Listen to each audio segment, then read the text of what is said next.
Defensive driving techniques are at the heart of Connex Rail's train driving policy.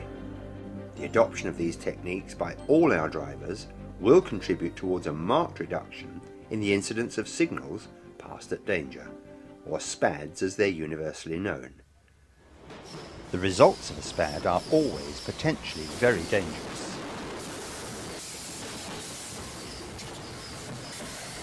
One thing's certain, no driver would be involved in a SPAD voluntarily. So what can we do to minimise the risks? Well, one area of risk, particularly to the less experienced driver, is that arising from poor rail condition. At certain times, and particularly during the autumn leaf fall season, the head of the rail becomes contaminated. This causes slipperiness, or to put it more technically, it lowers the rail adhesion factor, making it more difficult for the train wheels to grip. Railhead contamination can also happen at certain locations all year round, due to industrial pollution or certain natural conditions. This lack of grip can make it difficult to start the train. The wheels spin under power, providing very little traction. However, more importantly from a safety point of view, this lack of grip can cause the wheels to lock up during braking. The effect of this is to extend the distance required to stop, sometimes quite dramatically. Before we look at what you, the driver, can do to combat the effects of low adhesion, let's just look at some of the on-train technology. Most of the large Connex fleet of modern multiple unit trains are fitted with wheel slide protection. This software-controlled equipment references the rotational speed of each axle to the other axles on the vehicle. As soon as it detects any tendency for a wheel set to lock up, in other words a wheel that slows down compared to the others, it partially releases the brake on that wheel set. It thus adjusts the braking effort on each axle up to the maximum the rail adhesion will stand. What's more, it does it very quickly, much more quickly than any manual control of the brake could achieve. Of course, there's always the danger that all the wheels will lock up simultaneously. Surely if this happens, the wheel slide protection, or WSP as it's known, will simply think that the train has stopped and do nothing. In fact, it has a very clever way of addressing this problem. Every few seconds, the brake on one axle is fully released. If the train is moving, this wheel set will immediately rotate and, in so doing, tell the WSP software the real speed of the train. The most important thing for a driver to remember about WSP equipment is the simple fact that it can react much more quickly than you can, and that it will minimise the stopping distance even in the poorest rail adhesion conditions. Later in the programme, we'll see how WSP works in some very poor rail conditions, and we'll speak to some drivers after their first experience of these conditions. Not all Connex trains are fitted with wheel slide protection. The older Class 400 series EMUs with their clasp brakes are not fitted. So in poor rail conditions it falls to the driver to manually adjust the braking to prevent wheel slide and minimise stopping distances. We'll come back to this a bit later. Some of the more recent types of multiple unit train, for example the Class 508 and the new Class 375, are also provided with sanding equipment. With this equipment, sand is delivered to the railhead immediately in front of the wheel to restore its grip on the rail. The application of sand is controlled by the WSP equipment when the brake controller is placed in step 3, or emergency. Now that we've looked at the train equipment that's there to help you in slippery conditions, we need to consider forewarning that these conditions might exist. The most obvious forewarning comes from observation. Look at the weather conditions. The first onset of rain after a long dry spell will cause the rails to become slippery. Damp, misty weather conditions will have the same effect. Certain seasons of the year bring slippery conditions. The most notorious is the autumn leaf fall. In addition to your own observations, warning of low adhesion is given in various publications. The rail track sectional appendix gives details of known locations where low adhesion hazards can be expected. These hazard warnings are updated in the periodical and weekly operating notices. When you attend for duty, read the late notices carefully. Look for details of expected low adhesion conditions on that day. Now let's look at the driving technique you should adopt if you've any reason to suspect slippery rail conditions might exist.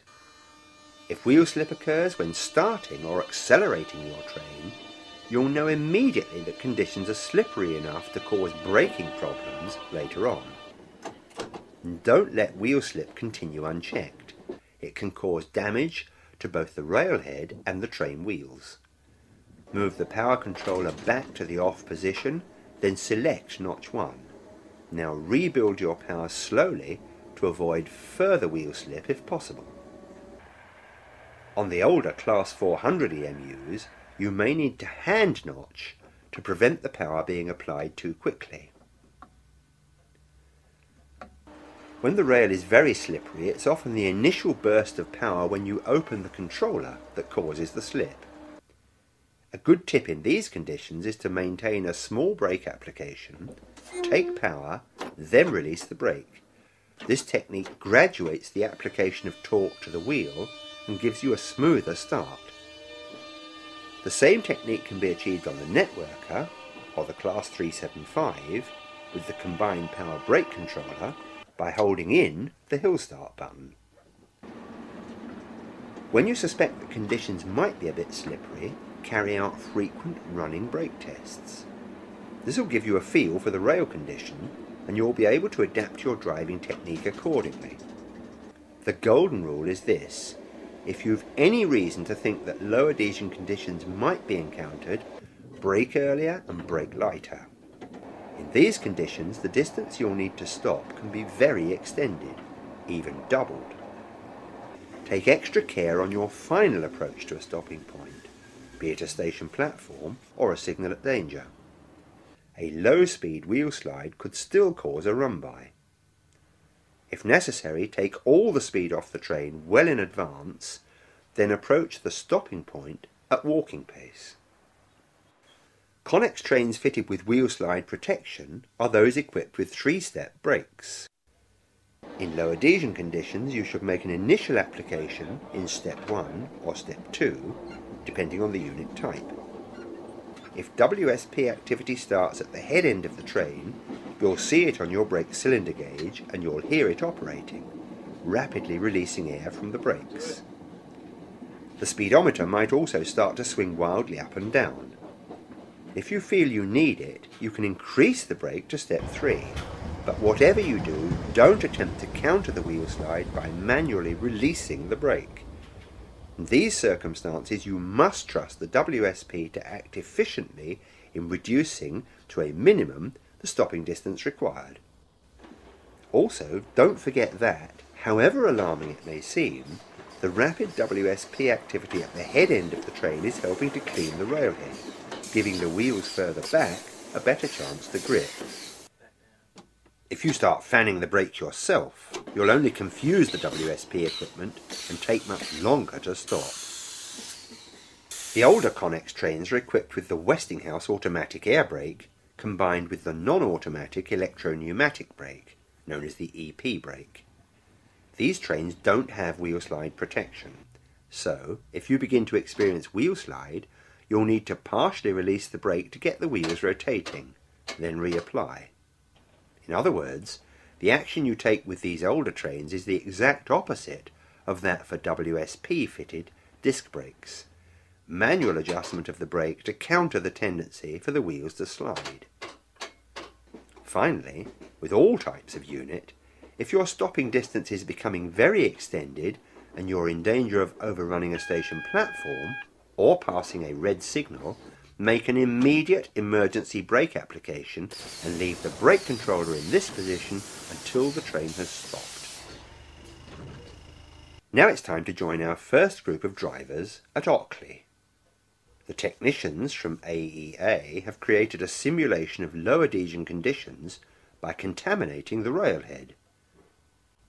This will give our drivers their first chance to experience train handling in conditions that would normally be quite dangerous. Here, of course, we're the only train on the line, so the training can be undertaken in complete safety. Before the first driver takes the controls, the group is briefed by a driver standards manager. With the briefing over, it's time for the first driver to take the controls over the simulated low adhesion section. Up platform, you'll see the lights, see the posts and the lights. When we see that, we shut off. Shut off. Right to application 2. Right. Yeah.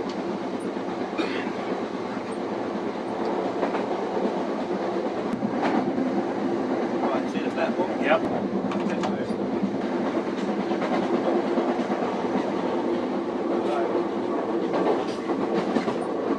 Hello, Chris.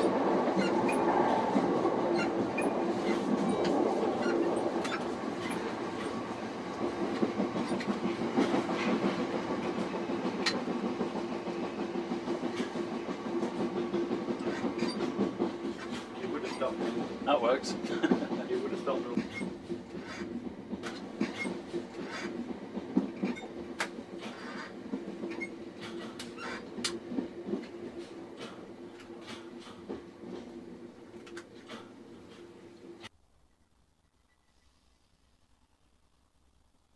We'll try a bit of defensive driver this time, we'll make it early so that we know it's a bad one. Okay, shut it off. Let's move.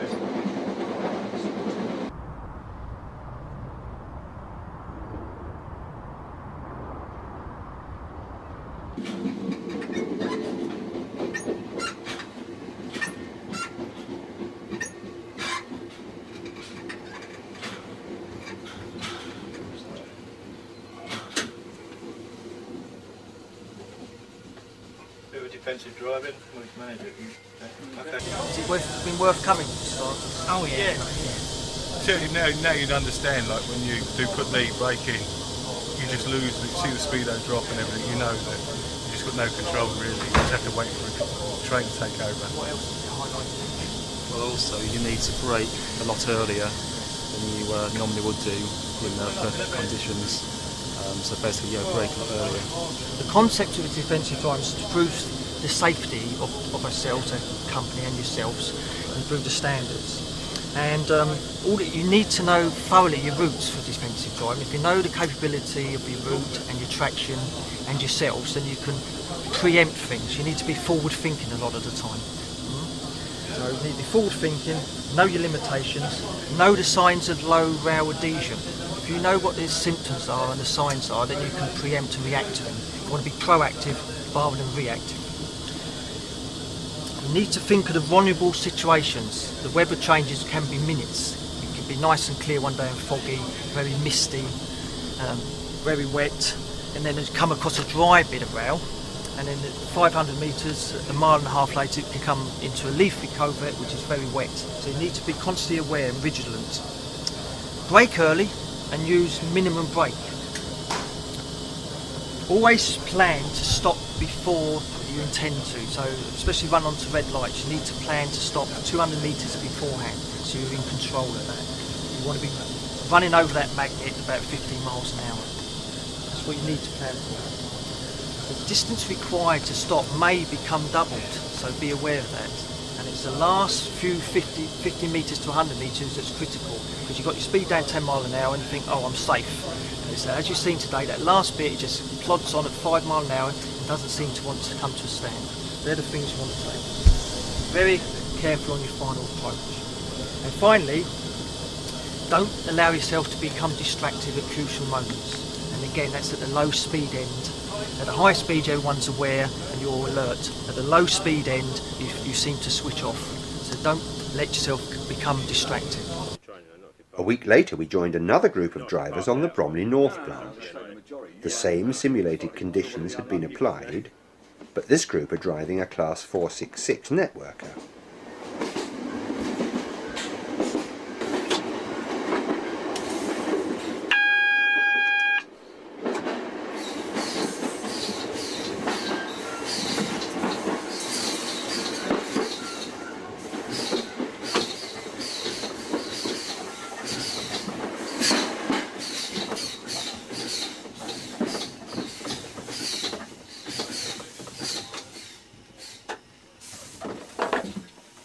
We've now spent 2 hours up on the Bromley North branch experiencing the WSP, how it works, all the noises, the sounds, the actions of the train, the braking technique, the styles. Have you enjoyed your sessions here? Have you learnt anything from it? It's nice to know what to expect out there come the lethal season.